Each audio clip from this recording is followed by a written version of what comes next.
I'm Mitch Simpler, Managing Partner of Jarvis Bowles Consulting Engineers, and one of the 5 founding members of the steering committee which put the symposium together, because we really felt that this was something that was desperately needed, and I hope you will agree by the end of the day. So first of all, thank you all for coming, and welcome to the premier symposium for the Life Sciences Real Estate Development meeting.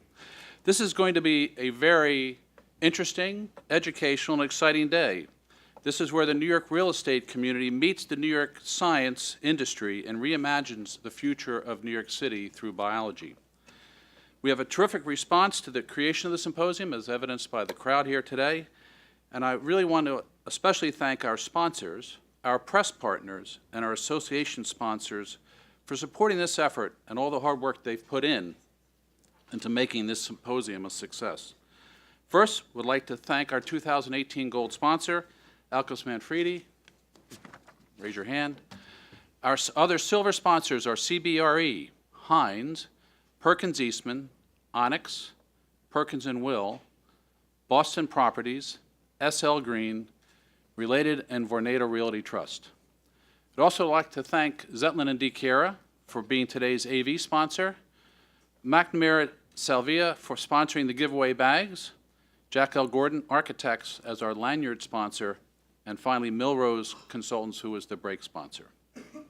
So my role is to give you a quick overview of what to expect for the day, and let me get going. The life science industry in New York is poised for rapid growth, but is currently constrained by the lack of available and affordable laboratory space in locations that have a clustering effect, thereby creating synergies where research, investment, and technology transfer can take place and create new opportunities. There's only 1.7 million square feet of commercial life science real estate in New York City, all of which is fully occupied. The lack of suitable lab space for small companies to grow and develop is an especially acute problem. New York City has recently responded by reinterpreting the zoning definition of laboratory use, which has expanded the geographic areas in which labs can be located within the city, thus making more buildings available for adaptive reuse as life science. The shortage of supply is further complicated by a simple lack of knowledge and understanding among the New York real estate community about the potential for the life science market, the specialized infrastructure needs required by life science occupancies, and finally the financial components and development and lease transaction details that life science companies require.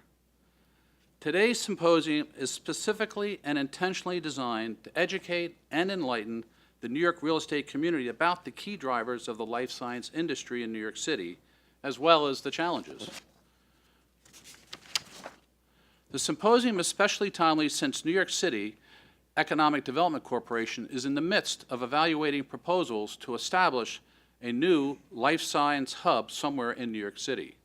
This flagship project of LifeSci New York City is a 10-year, $500 million commitment to New York City's life science sector by New York City.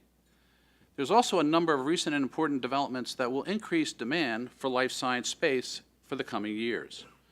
New startups launched by respected scientists from many of New York's leading academic institutions with major financing from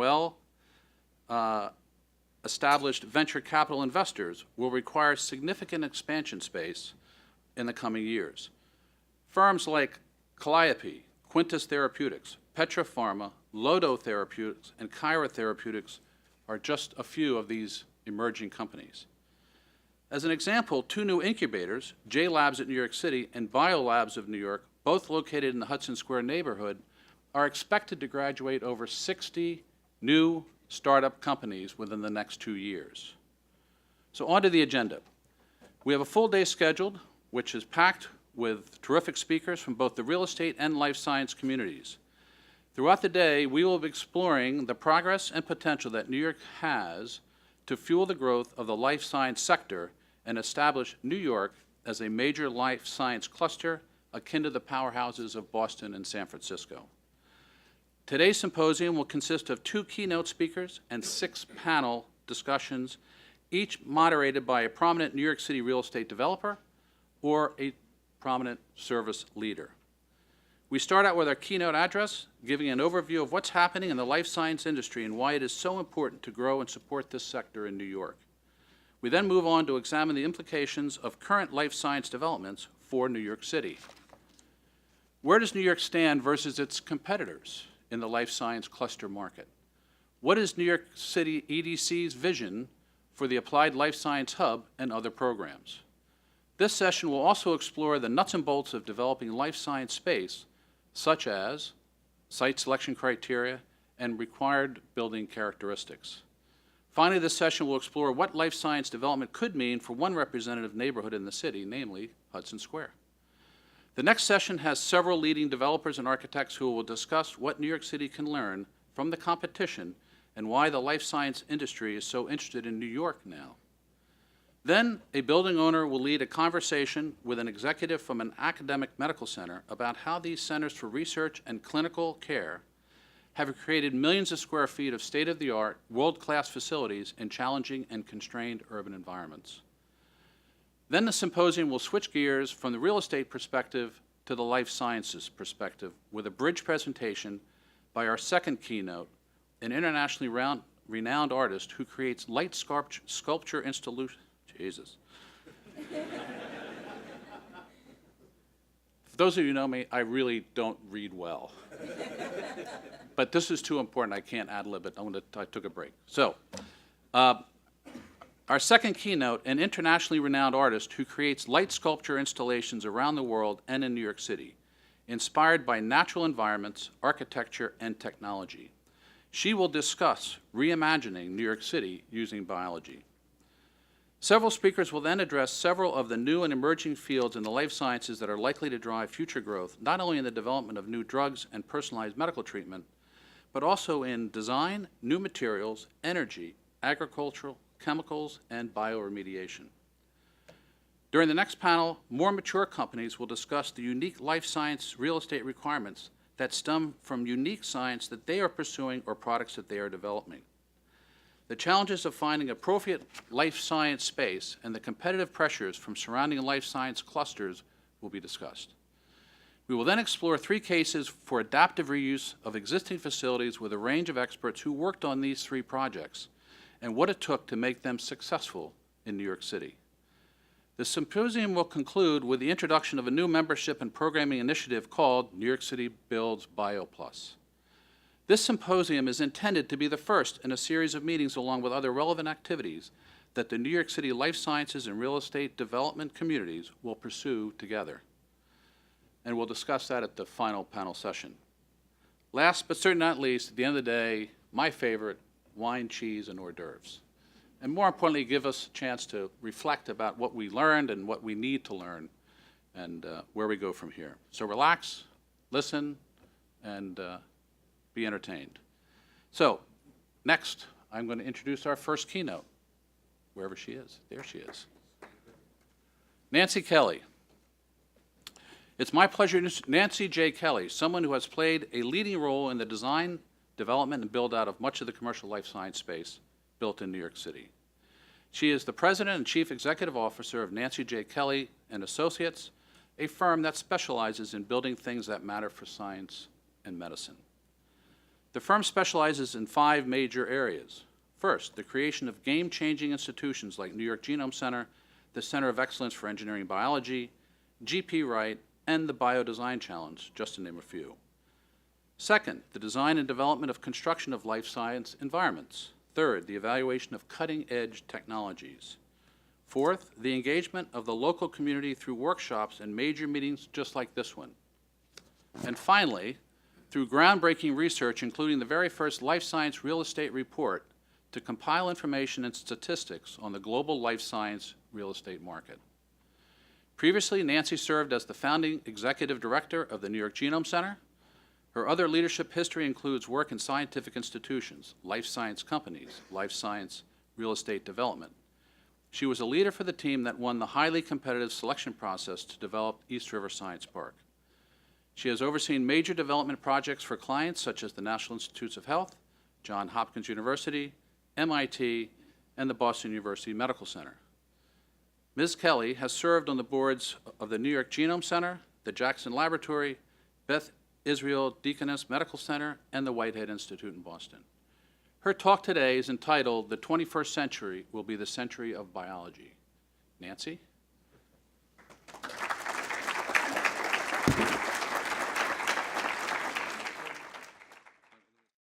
Thank you all for being here. I am just thrilled to see so many old friends and new friends in this audience and to bring the life sciences and real estate community together in this way. It's just so exciting for me after working at this for almost 15 years now. It's been like pushing a boulder up the mountain. But I think we're finally at a tipping point, and so I'm really excited to share some ideas and some trends with you this morning about what is happening in the life science industry. So early in this decade, two giants of biology and technology, Craig Venter and Steve Jobs, made predictions for the coming century. If the 20th century was the century of physics, Craig Venter said, the 21st century will be the century of biology. Steve Jobs agreed. The biggest innovations of the 21st century will be at the intersection of biology and technology. And today, only a decade or so later, we are well into that shift.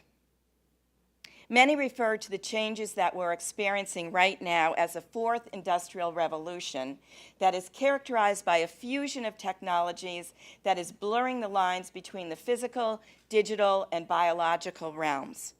And consequently, the life sciences and healthcare industries are dynamic, changing, and evolving.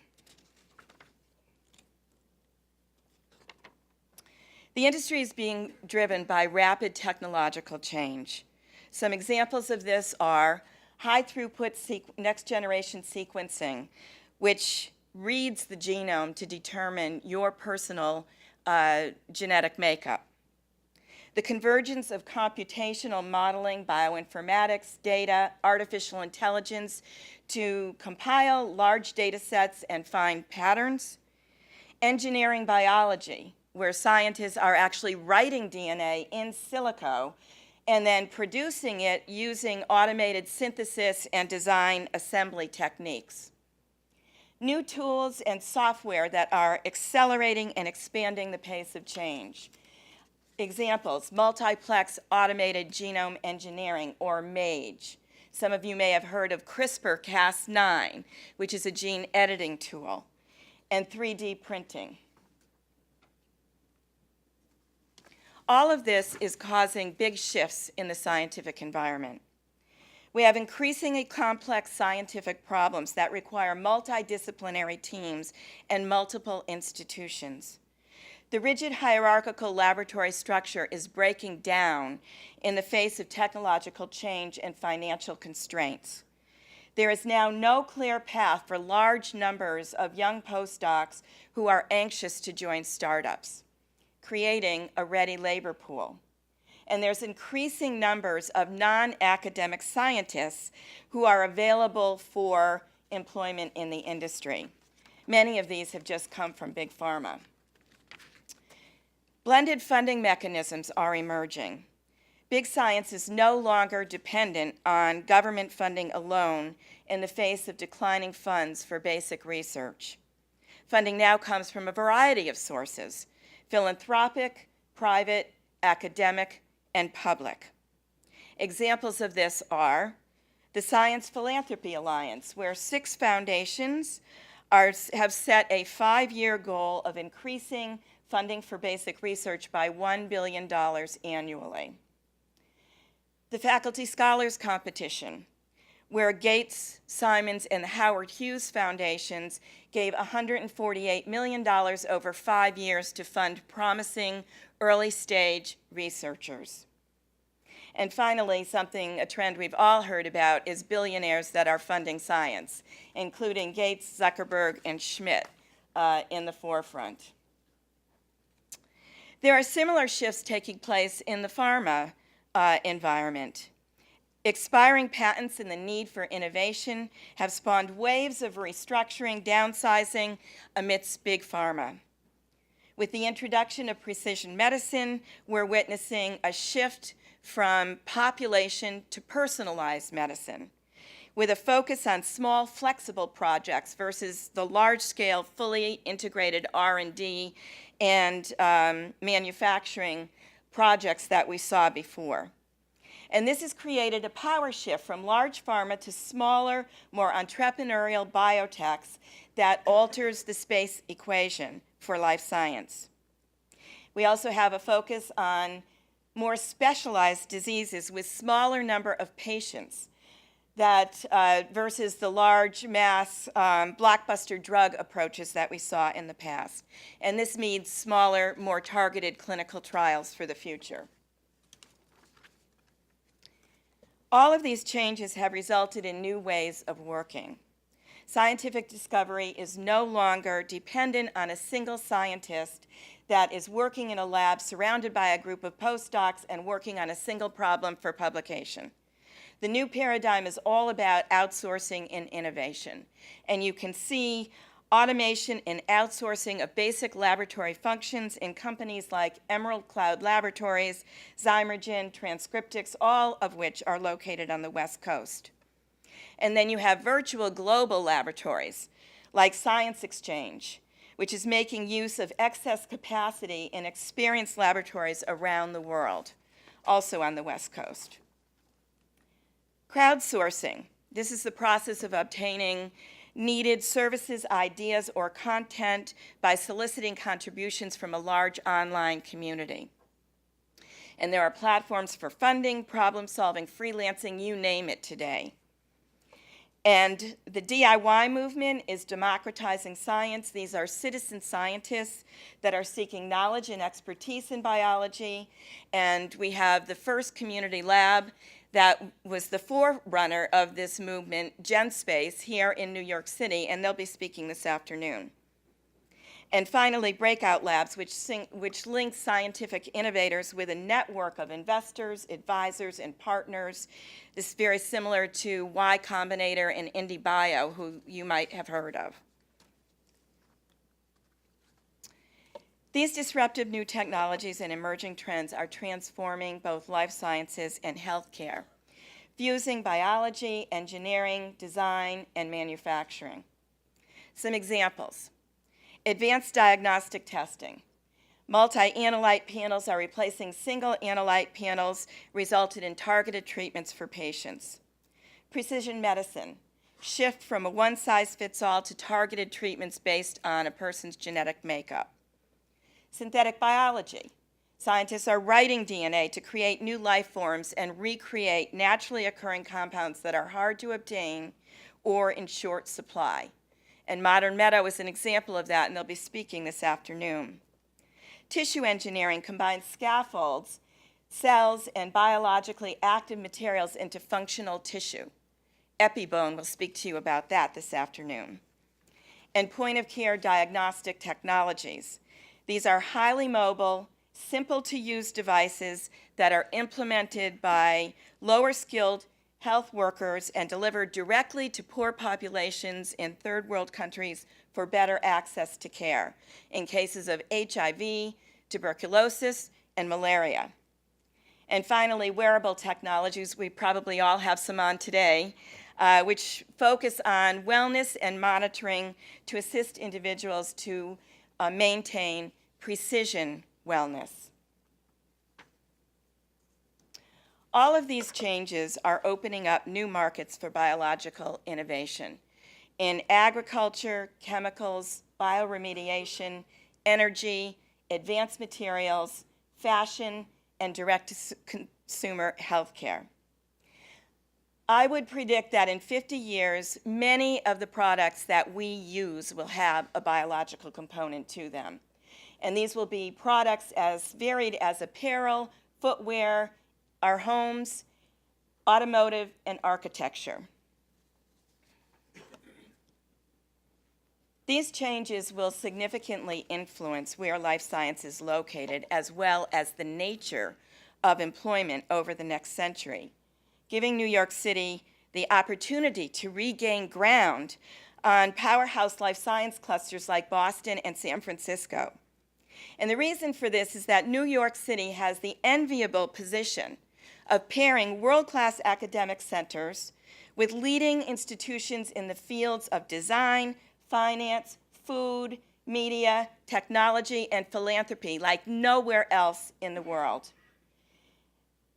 But also, increasing globalization means international as well as national competition for life science clusters, and we need to keep an eye on that.